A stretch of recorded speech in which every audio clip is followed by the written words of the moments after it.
do ano de 1972, meu pai havia adquirido nessa região de Alta Floresta, na região do Telespires, uma área que ele pretendia fazer um projeto de colonização. E ele sabia que aqui era uma boa região, fez alguns testes e sonhava em ter uma contribuição positiva para o nosso país em função da experiência que ele tinha. A demanda que existia violentamente por terra, por famílias que estavam crescendo, a expulsão do café do Paraná pela geada e pela soja, o problema do minifúndio na região sul, principalmente no Rio Grande do Sul, era uma fase que seria consequência quase da interiorização do país que aconteceu inicialmente com Juscelino Kubitschek. O Brasil estava lá no litoral e ele expôs o que iria acontecer se você desse condições a uma população, né? Desse condições em todos os sentidos, principalmente na área rural, onde ele mais se preocupava.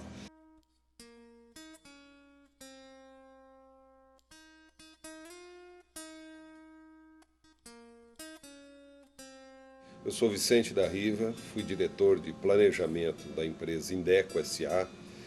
e juntamente com meu pai, Eliosso da Riva, que foi o fundador da empresa, participei do projeto de implantação de Alta Floresta, Paranaíta e Apiacás. Meu nome é Anísia Santos de Paula. Viemos de Minas, de lá nós viemos para o Pontal, que é onde nós ficamos, para o povo vir para comprar as terras, e lá primeiro ver as lavouras, depois vinha comprar as terras aqui. Eu me chamo Ércio Luedick, eu sou natural de Santa Catarina, eu vim para Alta Floresta em 1977. O meu nome é Leopoldo Linhares Fernandes e eu moro aqui em Alta Floresta desde 6 de agosto de 1977. Meu nome é Valdir Parcido Franquini, sou morador de Alta Floresta já há 30 anos. Viemos na época em 76, 77 para cá. Meu nome é João Evangelista Soares e eu vim do Paraná, Terra Roxa do Oeste. Vim para cá em 77. Meu nome é Tamires, casado, tenho 3 filhos, sou natural do Rio de Janeiro, cidade de Campos. Me chamo Oswaldo Perpétuo de Oliveira, né? Natural de Coroaci, aquela região de Governador Valadares, né? Sou casado, tenho 3 filhos. Meu nome é José Antônio Ferreira Romeira, eu moro em Alta Floresta já há 31 anos. Eu cheguei aqui junto com meus pais na época da colonização, em novembro de 77. Meu nome é Gilmar Ângelo Fiamete, estou representando e falando um pouco da história do pessoal do grupo da AgroSul, né? História todas parecidas, viemos oriundos tudo do mesmo lugar, quase do Paraná. Sou casado, tenho 2 filhos. Meu nome é Celso Crespi Biglacqua, sou natural da cidade de Cascavel, estado do Paraná. Sou cirurgião dentista e vim para Alta Floresta em janeiro de 1980. Sou a bióloga Apolônia Grade. Meu nome é Aparecida Ângela de Freitas, sou moradora de Alta Floresta desde 1978. Meu nome é Agostinho Bisinotto. Em janeiro de 1988 eu comecei a trabalhar aqui. Eu sou a Maria Isaura Dias Alfonso, sou a prefeita de Alta Floresta. Estou aqui nessa região há 22 anos. Eu sou a Idir Ribeiro de Souza, sou médica veterinária. Me aposentei pelo governo federal como inspetora agropecuária. Meu nome é Fernando César Oliveira da Silva, sou atual gerente da CEPLAC no estado do Mato Grosso. Sou engenheiro agrônomo e com formação de mestrado em genética e biologia molecular. Meu nome é Wander de Freitas Rocha, sou engenheiro agrônomo, formado pela Universidade Federal da Paraíba e com mestrado na Universidade Federal em Agricultura Tropical, né, na Universidade Federal do Mato Grosso. Meu nome é Yasunori Takenaka. Da Embaixada do Japão, referente a assuntos de meio ambiente. Meu nome é Talula Andresa Rezec Varela, sou formada em turismo, bacharel em turismo, sou professora e coordenadora da Uniflor, do curso de turismo.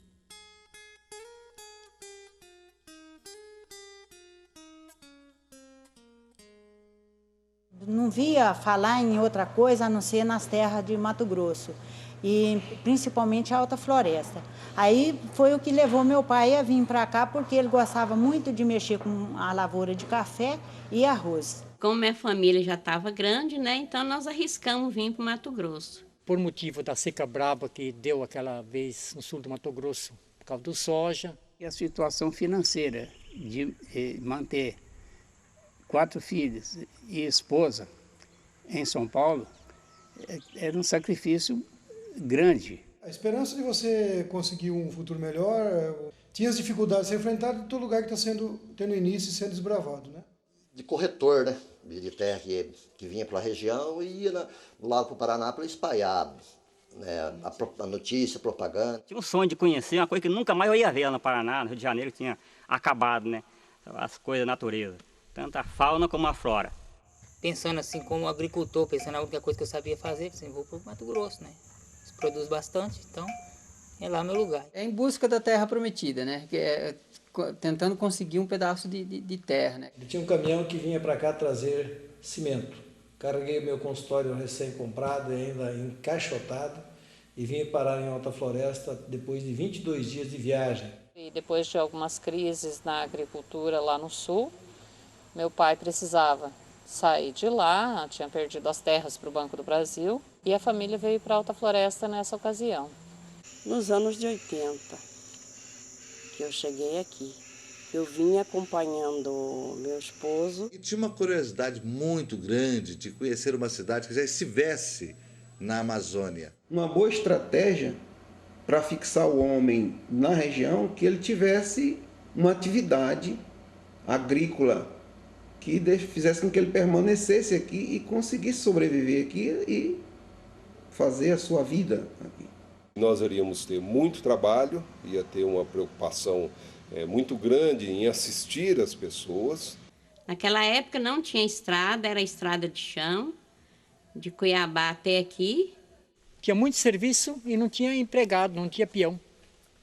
E não sei se era por motivo que o povo tinha muito medo, porque vir para a Amazônia, então era uma questão de luta. Falava que isso aqui era o inferno verde, que aqui tinha malária, febre amarela, muitas cobras, muitos animais e tal.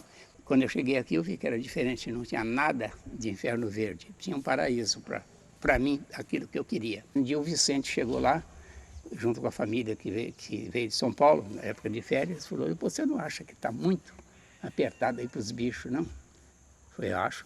Estão esperando o terreno que vocês falaram que ia arrumar para o zoológico. Nós ficamos com 178 mil metros quadrados no zoológico. Era na raça, era eu e meus filhos e a minha mulher que cuidava do parque. Não tinha verba nenhuma destinada. Todo mundo que veio para cá no início vendeu alguma coisinha que tinha no Paraná, então trouxe nem que seja um pequeno capital, mas trouxe. E às vezes você tinha que adquirir ou comprar alguma coisa, principalmente de comércio, de mercado, né? Você não achava que às vezes comprar aqui, tinha que buscar longe. Foi muita, mas a que mais mesmo assim me amarrou foi o meio de transporte. A gente carregar saco de arroz para limpar nas costas dentro da cidade. Nós não tínhamos energia da SEMAT, não tínhamos energia pública, tinha que ter o grupo gerador, tocado a óleo diesel. As maiores dificuldades foi o acesso às coisas, né? Cidade longe, condução difícil. Foi isso. Uma das dificuldades também era a questão da saúde, né? Os hospitais, né? Elas não tinham um hospital municipal na época, que hoje ajuda muito o pessoal, né, da zona rural e das periferias da cidade, né? E aqui de cara nós entramos no meio da mata, onde não havia nada que se pudesse consumir de imediato. Mas queríamos ter muita satisfação, queríamos conhecer o que era realizar, o que era crescer, o que era ver as pessoas vencerem em função quando se dava as condições necessárias para isso. A preocupação principal do projeto era a área rural, era o sistema produtivo. Então a primeira coisa que meu pai fez foi um viveiro.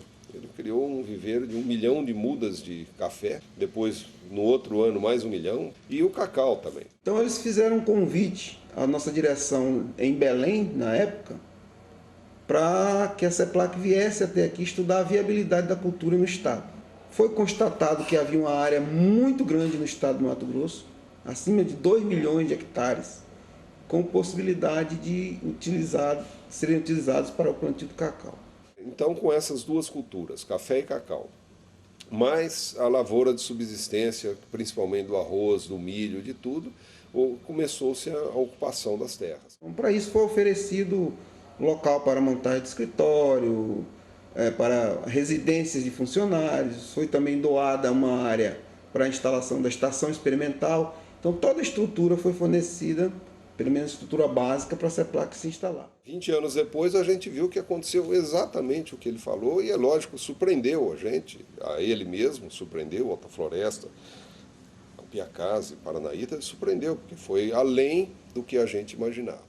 Na época era bom, porque tinha muito comprador, tinha muita gente para trabalhar, não faltava trabalhador, né? Então a gente tinha aquela animação de tocar a lavoura. Nós tínhamos até catações eletrônicas, exportação aqui. E moramos debaixo de uma lona 20 meses. 20 meses depois, né, fizemos a primeira casa, os primeiros pastos, primeiras plantações, plantamos muito café, muito arroz, muito milho, cacau, tem até hoje ainda cacau, né? O Procacau previa a instalação de 100 mil hectares de cacau na região amazônica, toda a região amazônica.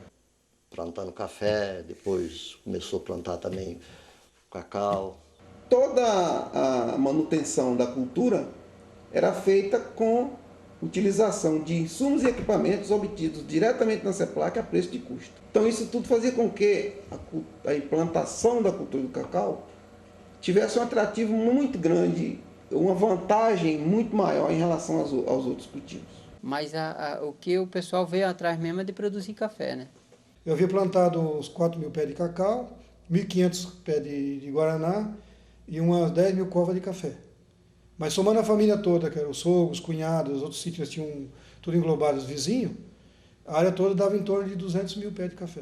No caso do café, por exemplo, havia, no mínimo, durante anos, bateu aí 120 mil sacas de café limpo, que era uma produção muito boa. Eu tinha essas plantas, mas seria mais só para cartão de visita. Mas eu fui beneficiado através dessas plantações, porque os colonos, quem ganhava dinheiro naquela época com banana e cacau, com certeza adquiria lotes e vinham morar na cidade. Então a gente, como mexia com construção civil, a gente ajudava a construir. E nesse sentido nós tínhamos sempre sucesso, porque nós tínhamos as portas abertas em função da realização que todo mundo aqui fazia. Então, a grande riqueza da madeira, por exemplo, era totalmente desperdiçada. No começo haviam 3 madeireiras aqui no começo, né, que em Alta Floresta, do pai e do Antônio era uma delas. E a gente explorava as madeiras, conforme o produtor iam desmatando, a gente fazia o aproveitamento daquela área que estava sendo aberta. Houve realmente a complementação por parte do governo, como foi o caso na vinda de um ministro aqui, em que pegaram a pista de pouso nossa e asfaltaram. A Comara, que era do Ministério da Aeronáutica. Mas os investimentos e a base do que era aqui a agricultura neste ciclo agrícola foi totalmente privado. Ninguém perdeu nada. Ninguém perdeu café, ninguém perdeu cacau. O problema que houve nesse ciclo foi um problema estrutural do nosso país. Através de terceiro foi a nossa rentabilidade. E aí, com a decadência da produção, com a mais lucro pouco, isso foi desanimando. O principal de tudo foi a falta de política do governo que garantisse um preço mínimo e realmente a compra, né? Até mesmo o preço mundial não era uma coisa nem de Brasil, vamos dizer assim, de Mato Grosso, de Alta Floresta. Uma das principais coisas foi a mudança do clima, né? O clima na região mudou muito em relação a anos anteriores, a décadas anteriores, né?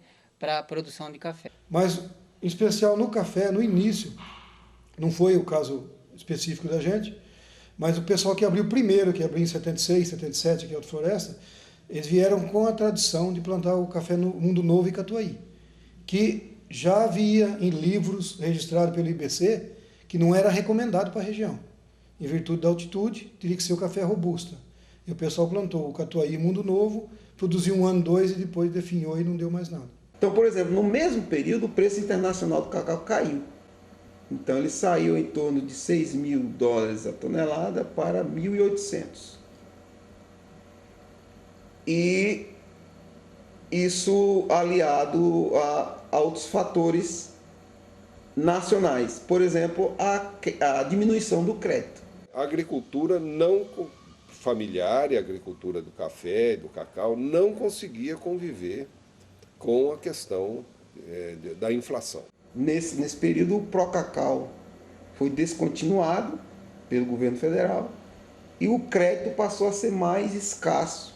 Atrapalhando um pouco mais, além da inflação nacional, nós passamos a ter uma inflação regional com o aparecimento da questão da mineração, do ouro. Acontecia do pessoal abandonar a serraria, mas deixando a família morando nas casas, e naquele tempo não tinha quase casa em Alta Floresta para se alugar, e ia para o garimpo e não tinha como você tirar a família, ficava amarrado também para os proprietários rurais, que a gente tinha contato. A pessoa pegava uma forma de café ou de guaraná ou cacau, entrava na casa, e ia para o garimpo e abandonava a roça. Ficava a roça no mato, mas a família ficava ocupando a propriedade. E é onde ficou a parte de agricultura, que na época era o café, o cacau e o guaraná, deixado ao segundo plano. O ciclo do ouro ele teve duas grandes influências no desenvolvimento da cacaucultura na região. O primeiro deles foi o deslocamento quase total da mão de obra do cacau, que é uma cultura que utiliza bastante mão de obra, para o ciclo, para a extração do ouro.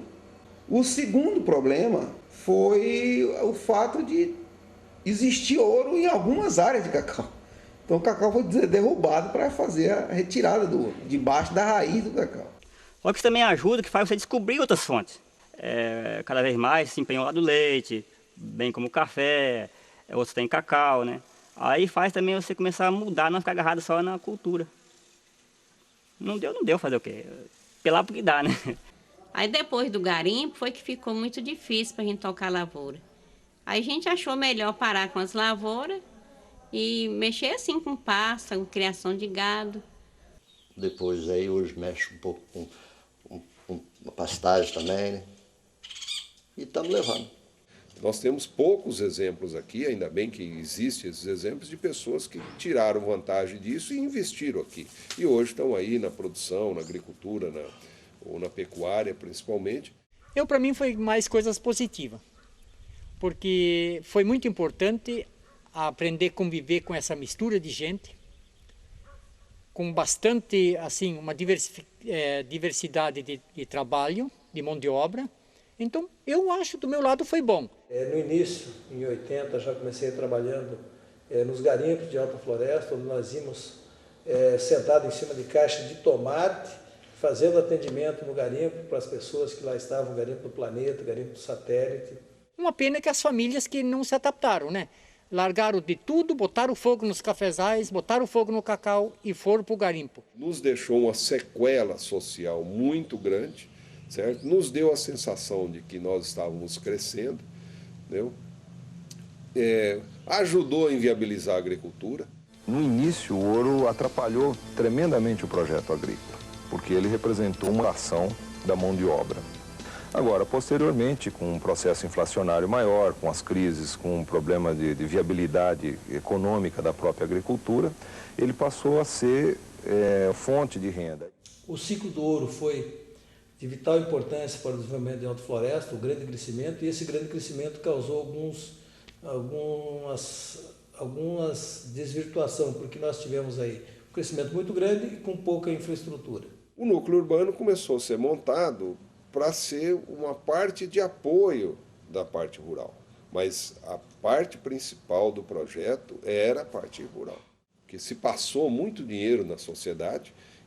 A sociedade tinha a impressão de que vinha um grande desenvolvimento e tal, mas era um dinheiro que estava passando. Com o encerramento do ciclo do ouro e toda essa conjuntura nacional e internacional, os agricultores que tinham deslocado para a extração aurífera voltaram e não se sentiram estimulados a continuar com o cacau. Teve dificuldade em encarecimento de mercadorias, mão de obra, né? Principalmente a mão de obra ficou escassa e muito cara. Muitas pessoas abandonaram a propriedade, teve que ir fazendo um pouquinho que podia com recurso próprio ou com os próprios esforços da família mesmo para poder tocar a lavoura. Mas daí nada da lavoura já acaba de uma vez, né? Então, no momento que ela vai diminuindo, também vai surgindo outras coisas. A criação do gado é uma atividade que eu vou dizer assim, mais conhecida pela maioria dos agricultores. Aí nesse parapé, uma segura a outra. Então, enquanto não tem leite, mas que tem a novilha lá que vai me dar leite, o café vai me aguentando até eu chegar lá. E nesse meio tempo a cidade foi se consolidando, depois veio, após o ciclo do ouro, veio o ciclo da madeira. O ciclo da madeira sempre foi um fator econômico importante, mesmo na época do cacau, mesmo na época do ouro e depois na época da pecuária. Com o passar do tempo, e aí eu não tenho dados para precisar exatamente quando aconteceu isso, começaram a aparecer as linhas de créditos para essa região. Por ter médicos veterinários, que veio logo a implantação da Emater, não demorou, o Ministério passou todas as atividades para a INDEA, para o Instituto de Defesa Agropecuária, formou comissões específicas para facilitar o Banco do Brasil fazer os financiamentos, e assim foi feito, muitos financiamentos na ocasião, para o desenvolvimento da agropecuária, principalmente do gado Nelore. Há 25 anos eu comecei uma abertura de terras, onde eu também comecei na área pecuária. Isso facilitou também o estabelecimento da agropecuária como uma grande alternativa na região. Como a produção começou a cair, não conseguia encher mais carga. Ou seja, se enchia, demorava. Eu, como pequeno produtor fraco, não aguentava esperar meses e mais meses para me receber. Mas voltamos a estaca zero de novo, que é o nosso caso. Existe muitos cafés no meio de pasto hoje. Consorciado, mas que não vai a caminho. Muito complicado, nunca foi fácil para o financiamento, não. Vem tendo destaque em termos de pecuária, a nível de Mato Grosso, a nível de Brasil. O gado aqui criado é um gado de genética bastante apurada, e cada ano que passa ela vem desenvolvendo mais. Hoje até uma grande preocupação por não mais desmatar. Nós, produtores, temos que assumir o compromisso de fazermos uma produção agroecologicamente correta. Então, nada mais justo que o produtor tenha mais conhecimento e que se chame para si a responsabilidade de termos uma produção que seja com respeito à natureza. Eu também acredito que vai ter um desenvolvimento para os confinamentos. Olha, eu não sou contra nenhum tipo de atividade agropecuária. Em princípio, não sou contra nenhum tipo. Se nós estivéssemos com o programa de cultivo do cacau continuado como vinha sendo feito, não tivesse ocorrido todos esses problemas que nós descrevemos anteriormente, eu posso lhe afirmar com 100% de certeza que a situação do ponto de vista ecológico do município seria muito diferente. Nas regiões da Transamazônica, na região da BR-364, em Ouro Preto, na região de Rondônia, o agricultor era convidado, recebia casa, comida e a terra, a área, 100 hectares, para cultivar. E qual era a primeira coisa que ele tinha que fazer? Desmatar. A questão ambiental, hoje, a população está muito apreensiva com essa situação. Paralelo 13, nós sabemos que na década de 90, até por pressões internacionais, o governo decretou, essa lei de que antes que era de 50% para as propriedades, passou a ser apenas de 20% permitido o desmatamento. Quase todos já estavam atendendo ou já estavam infringindo a lei anterior. Evidentemente que a lei está aí para ser cumprida. Hoje, se eles estão nessa ilegalidade, nós temos que agora encontrar uma solução que permita o retorno à legalidade, mas também tentando compreender esse lado.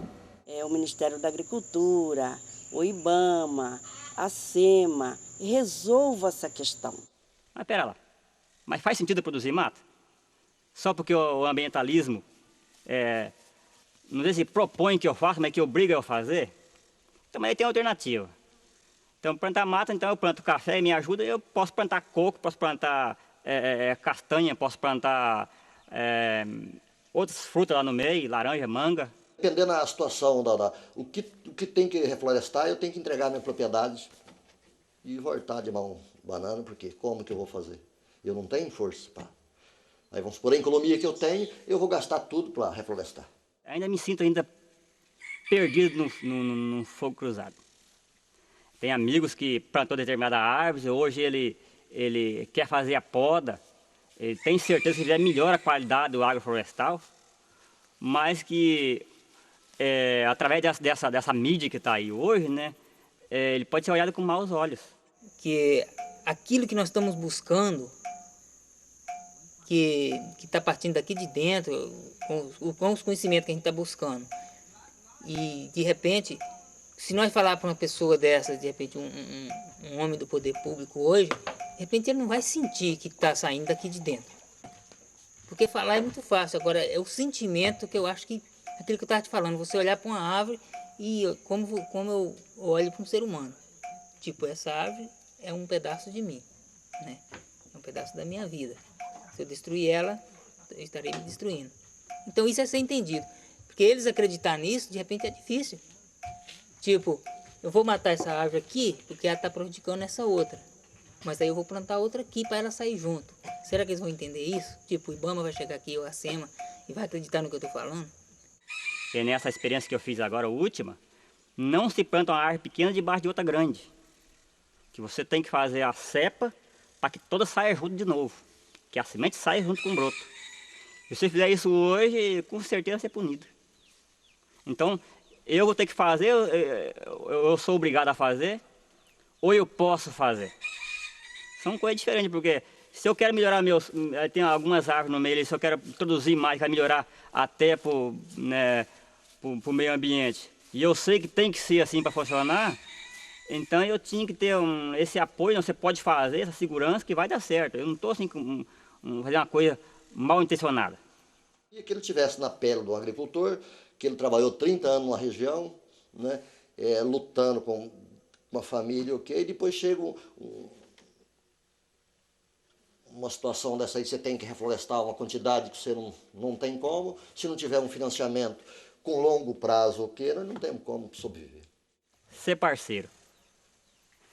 Porque o parceiro é aquele que procura te ajudar, não aquele que procura te punir.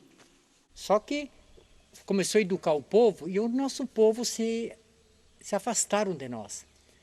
Por exemplo, os políticos. Nunca mais veio um político visitar nós aqui.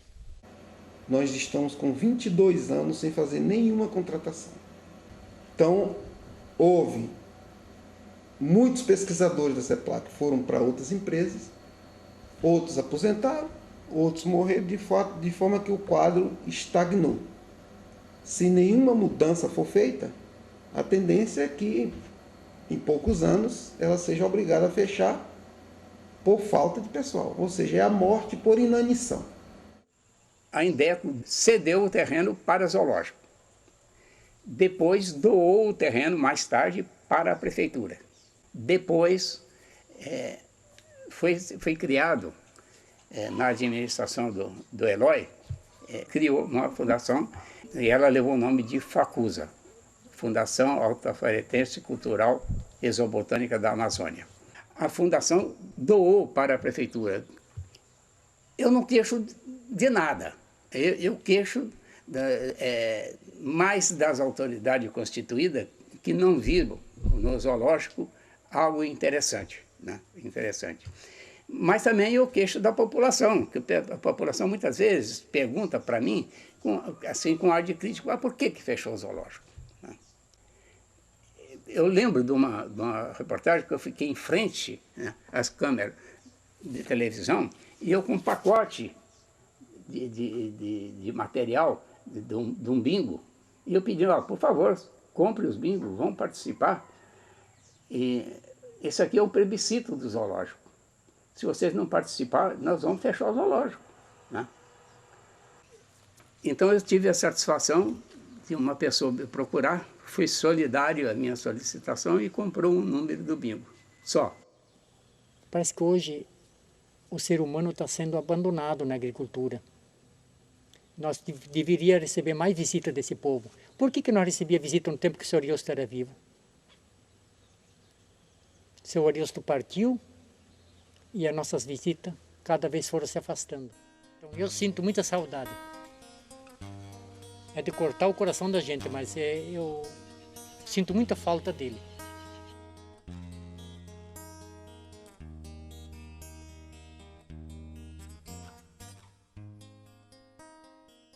Eu só acredito no Brasil grande, o dia que houver um investimento maciço na educação.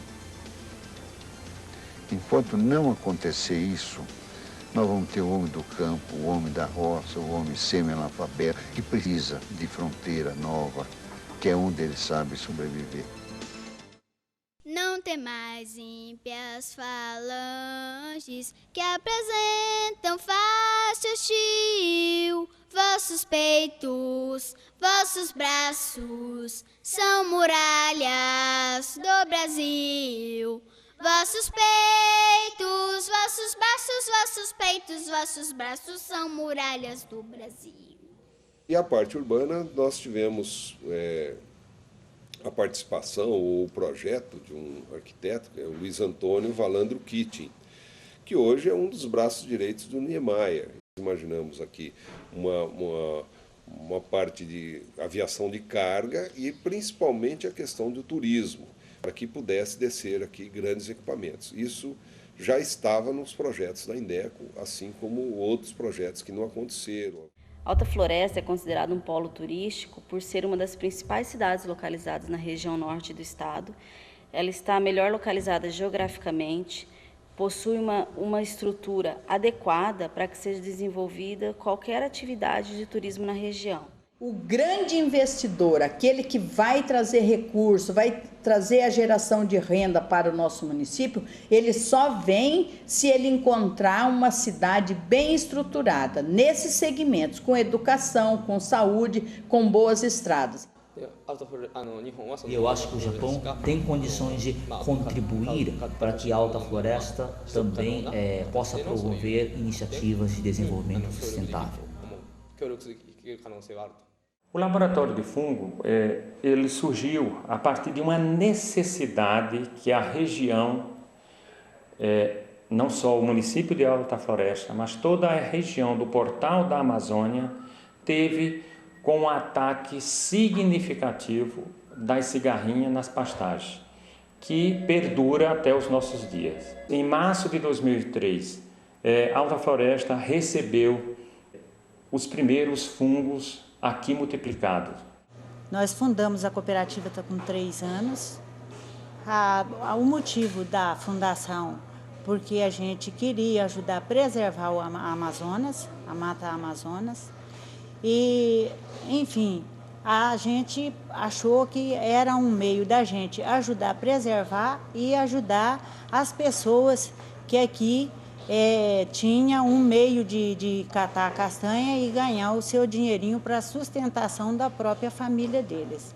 O pessoal do grupo fez visita no estado do Paraná, né, uma agroindústria dos derivados da cana, né, e depois de 3 anos, mais ou menos, né, começamos reuniões aqui com em torno de 17 famílias, né, para resumir, acabamos em 7, né, e começamos a plantar cana, fazer muda, né, para se montar essa indústria. Mas aí teve todo um processo, uma via cruz, né, na questão do financiamento, né. Depois de 2 anos, né, a gente está gastamos muito para sair esse projeto de financiamento, a gente conseguiu, né, montar essa agroindústria. Fiquei conhecendo através de uma amiga que já acompanhava o trabalho de uma outra pessoa com as sementes. Eu fui desenvolvendo por conta própria. E para mim vender essa castanha, eu tenho que saborizar.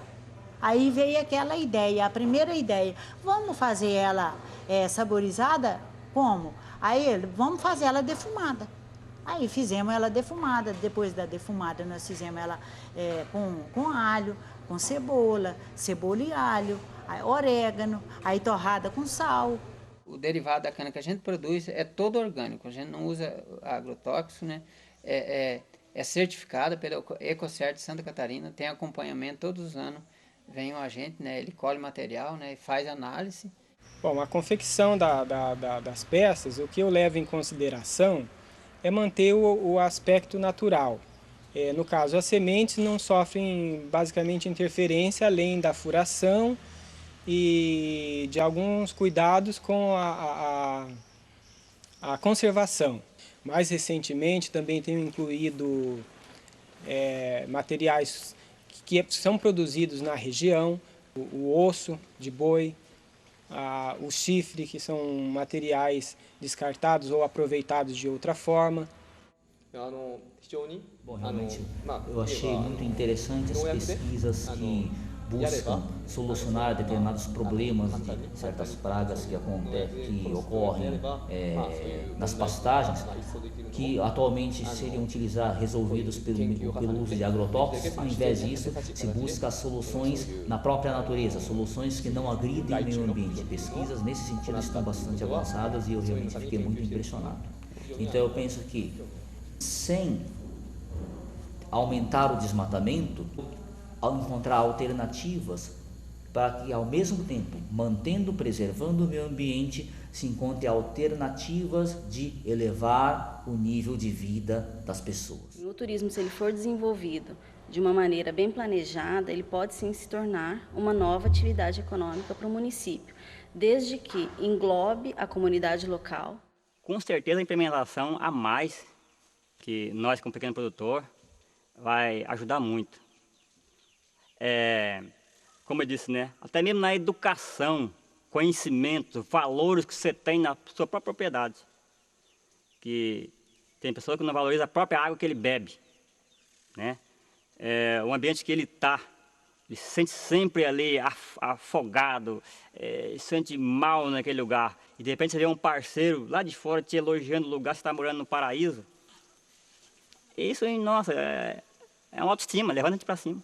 Com certeza vai ser uma coisa muito fantástica. Tem muita potência para isso. Até mesmo a via aérea que nós temos aí, é muito boa. Ele é baseado em 3 eixos: o desenvolvimento sociocultural, desenvolvimento econômico e desenvolvimento ambiental de um município.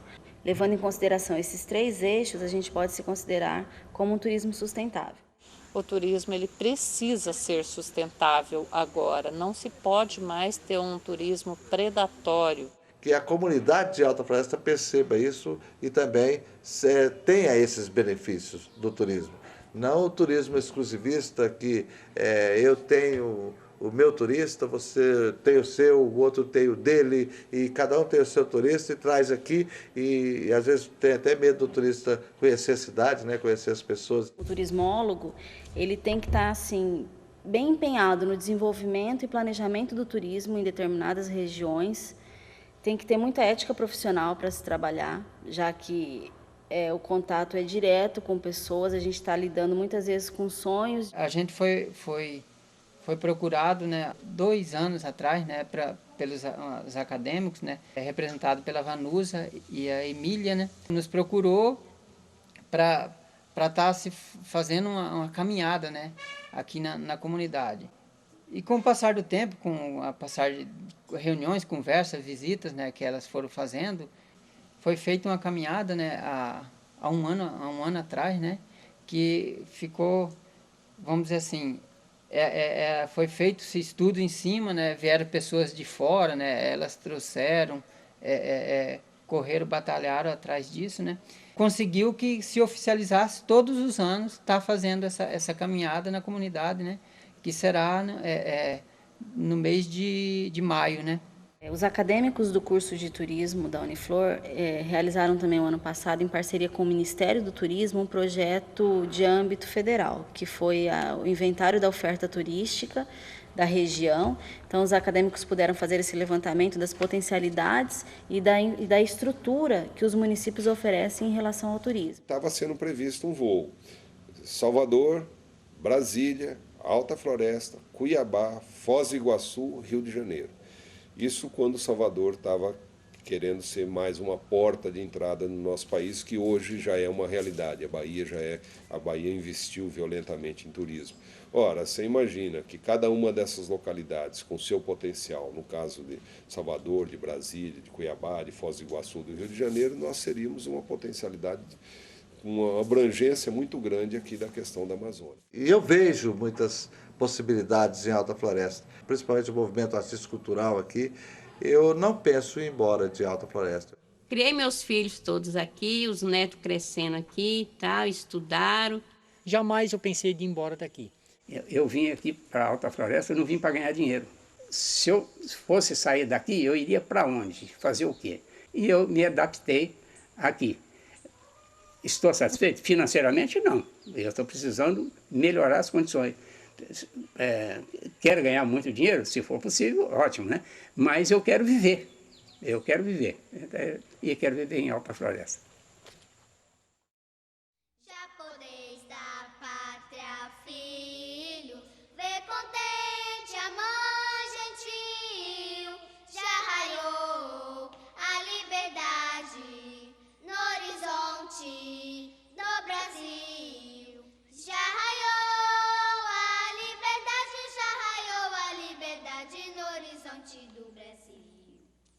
Brava gente brasileira, longe vá, temos servil, ou ficar a pátria livre, ou morrer pelo Brasil, ou ficar a pátria livre, ou morrer pelo Brasil. Os grilhões que nos forjavam da perfídia astutadinho, houve mão mais poderosa, zombou deles no Brasil. Houve mão mais poderosa, houve mão mais poderosa, zombou deles no Brasil. Brava gente brasileira, longe vá, temos servil, ou ficar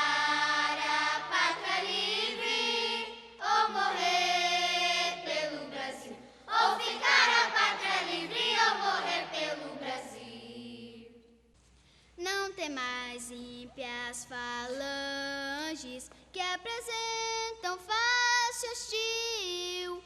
Vossos peitos, vossos braços são muralhas do Brasil. Vossos peitos, vossos braços, vossos peitos, vossos braços são muralhas do Brasil. Brava gente brasileira, longe vai. Ou ficar a pátria livre, ou morrer pelo Brasil.